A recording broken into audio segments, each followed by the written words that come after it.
Jika mereka diam saat kau membantah, itu bukan karena mereka tak mampu, tapi karena hati mereka terluka.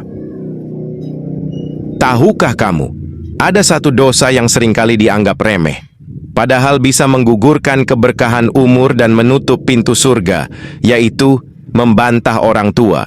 Tidak perlu mencaci, tidak perlu memukul, cukup dengan satu kalimat keras, satu ucapan menyepelekan, satu bantahan dalam nada tinggi, itu sudah cukup untuk disebut durhaka.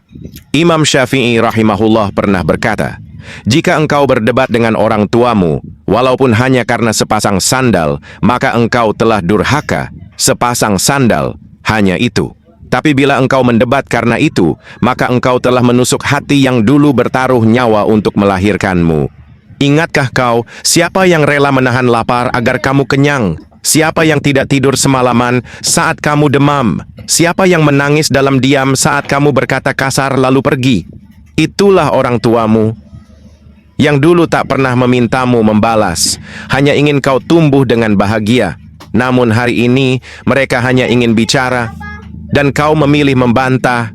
Mereka hanya ingin dipahami, dan kau justru meninggikan suara.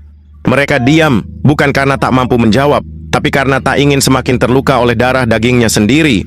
Mereka mungkin tak pandai berkata, mereka mungkin tak punya gelar tinggi, tapi di tangan mereka lah dulu kau belajar berjalan, bicara, dan bertahan hidup. Dan sekarang, kau lawan mereka dengan logika. Kau kalah dalam kelembutan, tapi merasa menang dalam debat. Sungguh, jika kau tahu seberapa besar luka di hati mereka saat kau berkata dengan nada tinggi, maka kau akan menyesal seumur hidup. Ingat, ridha Allah tergantung pada ridha orang tua, dan murkanya akan turun lewat tetesan air mata mereka. Jangan tunggu waktu merenggut mereka dari panggilanmu. Jangan tunggu engkau berdiri di depan pusara dengan linangan air mata dan penyesalan yang tak akan pernah bisa membalikkan waktu. Ucapkan maaf sekarang, rendahkan suaramu, meski hatimu merasa benar. Tundukkan egomu, karena merekalah sebab Allah memanjangkan usiamu hingga hari ini. Karena nanti, saat mereka telah tiada, kau akan rindu disuruh-suruh, kau akan rindu dimarahi, kau akan rindu mendengar suara tua itu memanggil namamu, dan semua itu tak akan bisa dibalas oleh tangis dan bunga di atas nisan. Muliakan mereka selagi masih hidup, karena surga yang kau impikan masih tetap ada di bawah telapak kaki mereka. Demikian yang dapat saya sampaikan. Semoga yang sedikit ini bermanfaat bagi kita semua. Bila ada kebenaran, itu datang dari Allah. Bila ada kekeliruan, itu dari saya pribadi. Wabillahi taufiq wal hidayah.